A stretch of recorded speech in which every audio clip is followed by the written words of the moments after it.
주님께서 여러분과 함께 요한이 전한 거룩한 복음입니다. 그때 예수님께서 말씀하셨다. 나는 착한 목자다.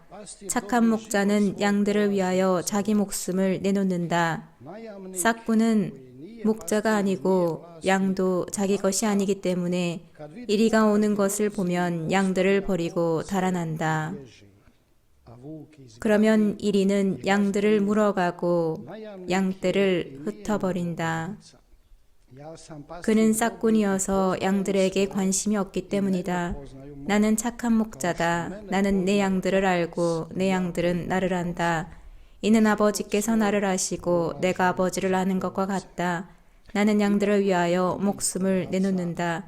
그러나 나에게는 이 우리 안에 들지 않은 양들도 있다. 나는 그들도 데려와야 한다. 그들도 내 목소리를 알아듣고 마침내 한 목자 아래 한 양떼가 될 것이다.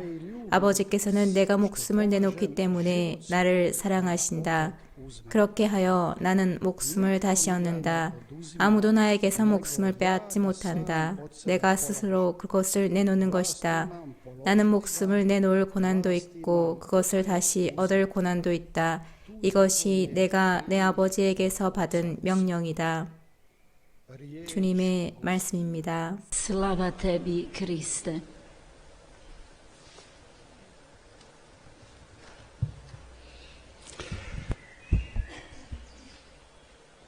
Predraga braćo i sestre, 사랑하는 형제자매 여러분, 오늘 전례는 어제 들은 복음에 이어서 착한 목자의 복음을 연결해서 보여주고 있습니다.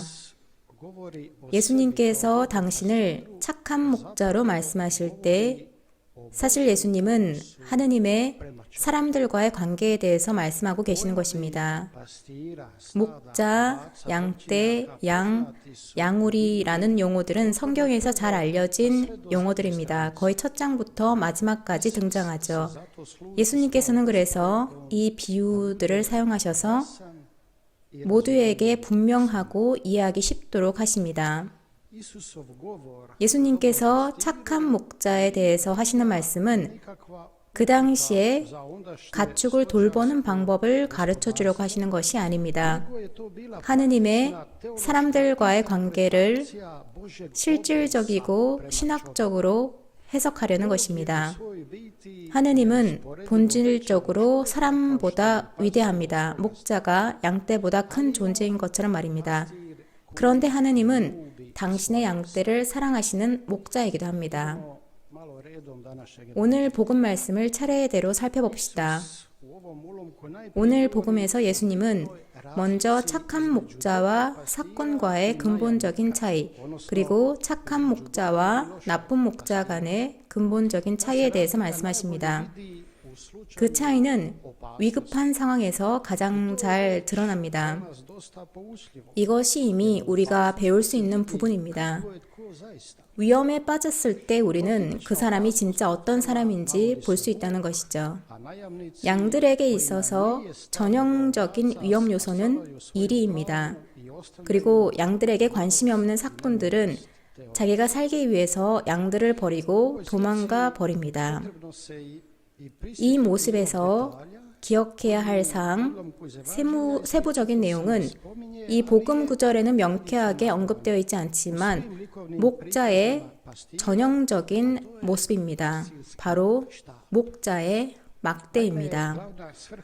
말하자면 이 막대의 주된 목적은 양떼를 몰거나 때리는 것이 아니라 일이나 다른 침입자들이 있을 때 양들을 지키는 것입니다. 그렇기 때문에 양떼는 목자 손에 들려져 있는 막대를 보면 더 안전하게 느낍니다. 주교님이 지역 교회의 목자로서 가지고 다니시는 지팡이도 목자의 막대를 의미하기도 합니다.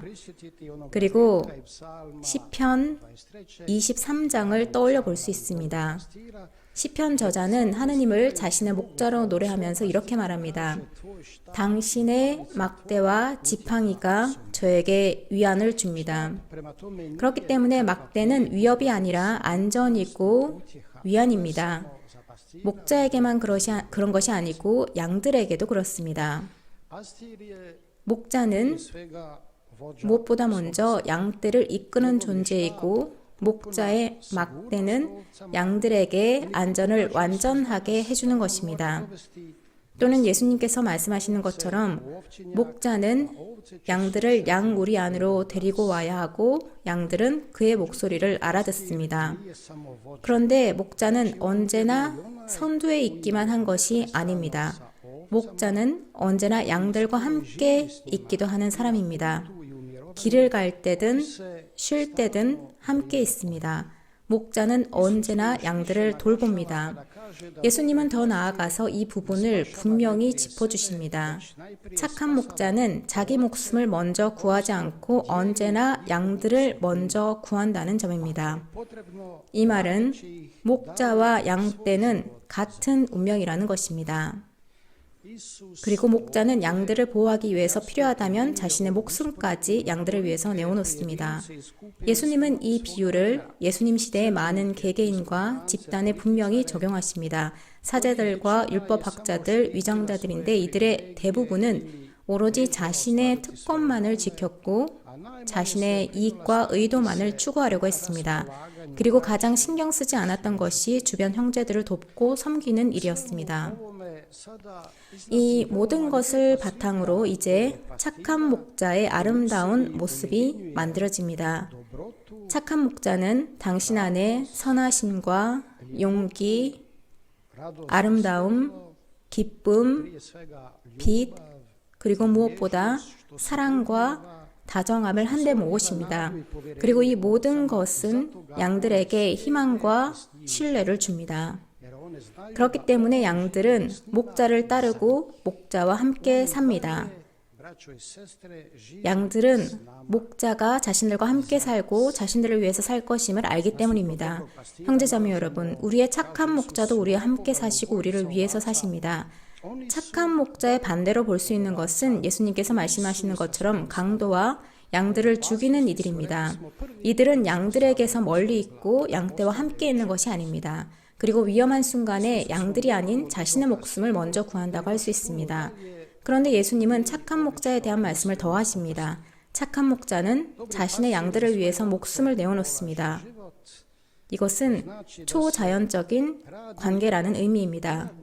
인간적인 논리에 따르면 양들이 목자의 목숨을 섬기지 그 반대가 아니기 때문이죠.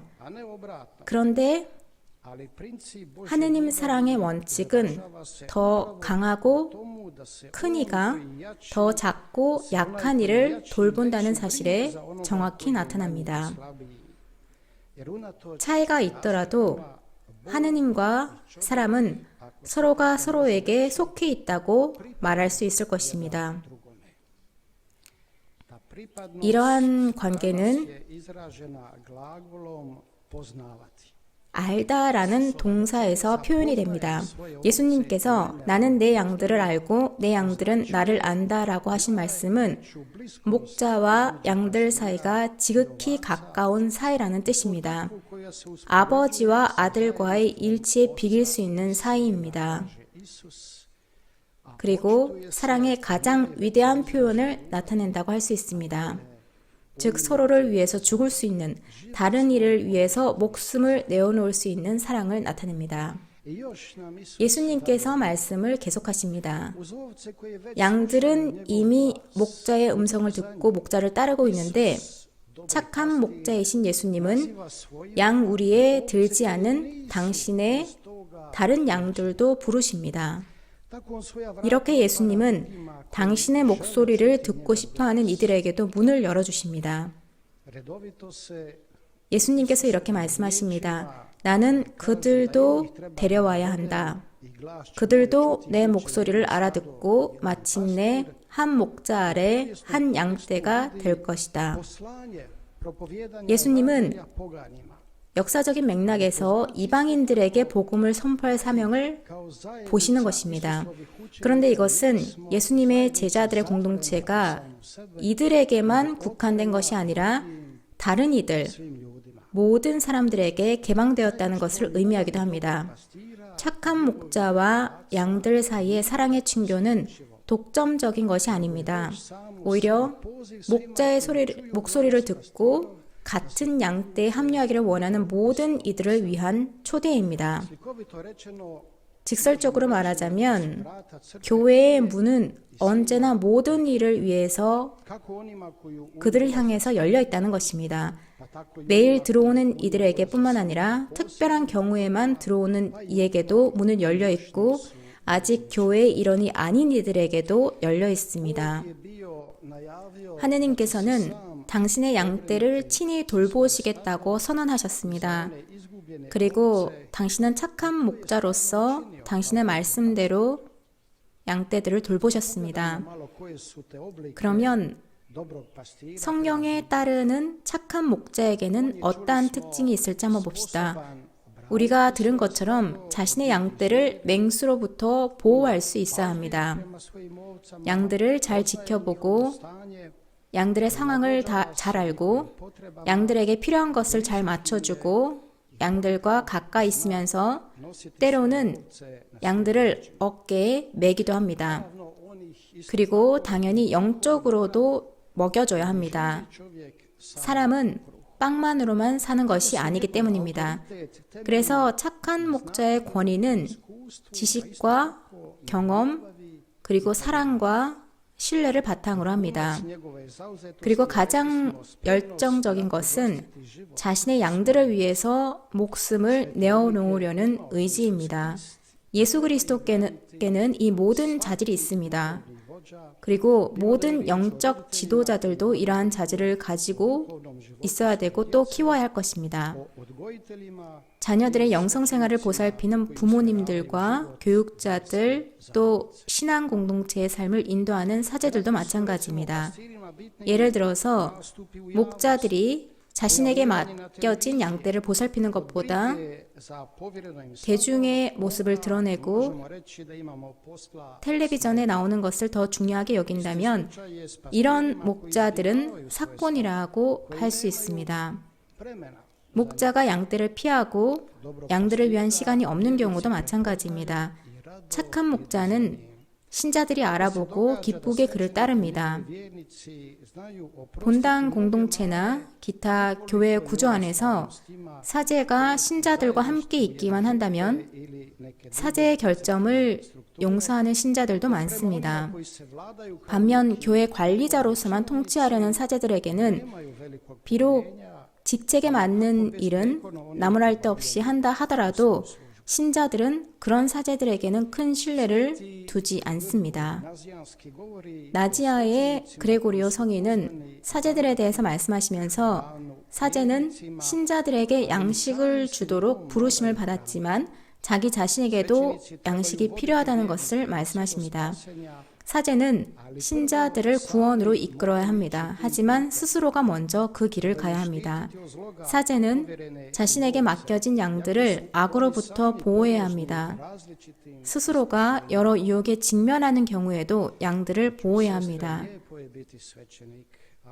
형제자매 여러분, 사제가 되는 것은 멋집니다. 하지만 아주 큰 책임이 따르는 역할입니다. 아마도 이런 이유 때문에 특별히 서방 세계에서 많은 이들이 두려워하는 것 같습니다. 자신이 원하더라도 책임감을 받아들이는 것을 두려워하는 것 같습니다. 영적인 목자는 유일하시며 영원하신 목자를 섬기는 데 있어서 영예로움과 큰 책임을 느낍니다. 그리고 영원하신 목자와 함께 하느님의 백성을 축복합니다. 영적인 목자들은 자신의 목소리로 그리스도께 청하고 그리스도께서는 목자들을 통해서 양들을 양우리 안으로 즉 교회 안으로 부르십니다. 영적인 목자는 자신의 마음을 그리스도께 드려서 그리스도께서 가난한 이들과 소외당한 이들을 사랑하게 합니다.